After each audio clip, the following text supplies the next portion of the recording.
अस्सलाम वालेकुम प्यारे तुलबा, छठी जमात की बुक है ये जहाने उर्दू।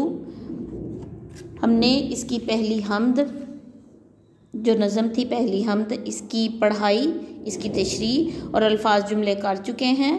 आज हम इसकी मश्क का आगाज़ करते हैं।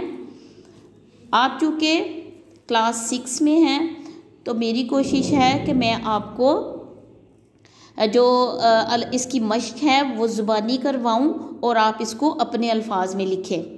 ठीक है, ये सवाल मैं आपको बोर्ड पर भी लिखवा सकती थी, लेकिन वो ज़्यादा छोटे बच्चे हों तो उनके लिए ज़्यादा बेहतर होता है ताकि वो इमला की गलतियां ना करें या गलत सवाल ना लिखें।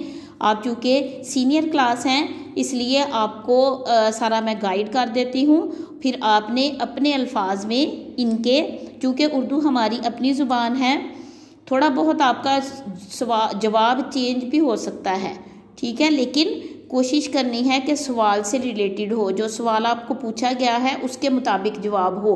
कोई चंद लफ्ज़ इधर उधर हो जाए तो वो कोई मसला नहीं है। ठीक है, आपने कोशिश करनी है कि इसकी मश्क, गाइड मैं सारा आपको कर देती हूँ, बल्कि इनके जवाब भी बता देती हूँ। तो कोशिश आपने ये करनी है कि इसके जो सवाल हैं, इसके जवाब हैं, वो आप खुद करें। ठीक है, मश्क से ऊपर हम अल्फाज लिखे हुए हैं जो हमने जब अल्फाज और जुमले किए थे उसमें पढ़ लिया था। एक दफ़ा फिर इसको दोहरा लेते हैं। लेक पुर खोल दिल ना मेरा हो। लेक, लेक, लेक लफ्ज़ है। ठीक है, अंधियाओ, अंधियाओ, अंधियाओ, असला, असला, सुनसान, सुनसान, मरगट, मरगट, ओसां, ओसां, खता, खता, उखेड़, उखेड़। ठीक है, अब हम इसकी मश्क की तरफ आते हैं। हम को दोबारा पढ़ें और इसके सार की रोशनी में सवालात के 1 या 2 मुकम्मल जुमलों पर मुश्तमिल जवाब तहरीर करना है। यानी ये मुख्तसर सवालात हैं, इनके आपने 2 जुमलों या मैक्सिमम जो है ना, ज़्यादा से ज़्यादा आपने 3 जुमलों में इसका जवाब देना है, उससे ज़्यादा आपका जवाब नहीं होना चाहिए। ठीक है, हमद को दोबारा से पढ़ने के लिए उन्होंने कहा हुआ है तो आपने इस हमद को दोबारा पढ़ लेना है। अब हम इसका पहला सवाल देखते हैं। इस नज़म में शायर किस बात का दावा करता है? ठीक है, इस नज़म में शायर किस बात का दावा करता है? वो कहता है, शायर कहता है कि जिस तरह के भी हालात हों, जिस तरह का भी वक्त हो, जिस तरह का भी जगह हो, तो मुझे कहीं भी किसी चीज़ से भी कोई डर नहीं लगता क्योंकि मेरा खुदा मेरे साथ है। ये उसका दावा है कि उसका खुदा उसके साथ है, इस वजह से उसे किसी चीज़ से डर नहीं लगता। सवाल नंबर 2 है, इस हमद का कौन सा मिसरा बार बार दोहराया गया है? इस हमद का कौन सा मिसरा बार बार दोहराया गया है? मिसरा कहते हैं शेर की जो लाइन होती है उसको। ठीक है, इस हमद का जो मिसरा है, क्योंकि मेरा खुदा है मेरे साथ, ये जो है ना वो 2-3 दफ़ा दोहराया गया है। क्योंकि मेरा खुदा है मेरे साथ, क्योंकि मेरा खुदा है मेरे साथ, क्योंकि मेरा खुदा है मेरे साथ। ठीक है, अब इसका तीसरा जवाब है, अगर तो आप क्लास में मौजूद होते तो आपने इन सवालात के जवाबात मुझे खुद ही दे देने थे। ठीक है, इसलिए मैं आपको बता देती हूँ और आपने लिखने खुद हैं।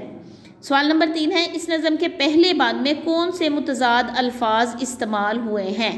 पहला बंद हम देखते हैं और उसमें से मुतज़ाद अल्फाज देखते हैं कौन से हैं। शाम, सवेरा, ये मुतज़ाद अल्फाज हैं। शाम, सवेरा, ये दोनों मुतज़ाद अल्फाज हैं।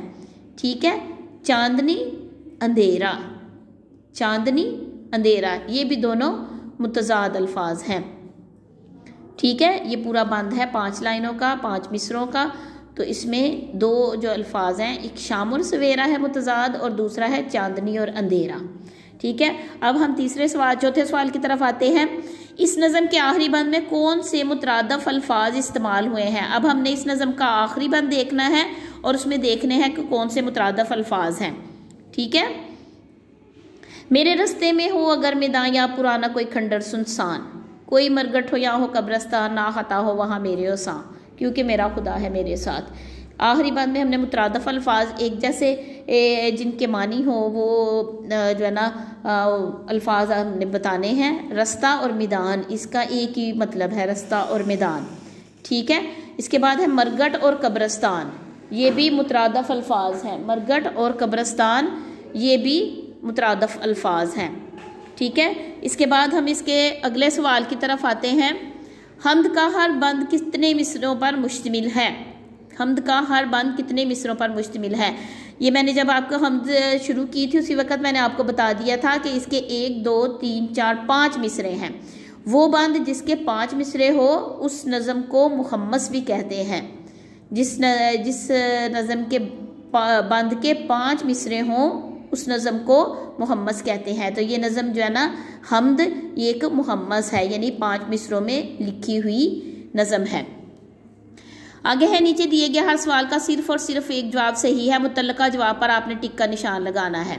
शायर ने इस हम्द में लफ्ज़ शाम का मुतज़ाद लफ्ज़ इस्तेमाल किया है। कौन सा है? सुबह, सवेरा, सहर या दिन चढ़े। सवेरा, शाबाश, सवेरा को टिक करेंगे। आगे है, शायर किसके घेरे में आकर भी खौफज़दा नहीं होता? मी आंधी, मी और आंधी या गुप अंधेरा। वो खौफज़दा नहीं होता मी और आंधी में। ठीक है, मी और आंधी को आपने टिक करना है। शायर ने मुर्दा इंसानों के लिए जगहों का जिक्र किया है।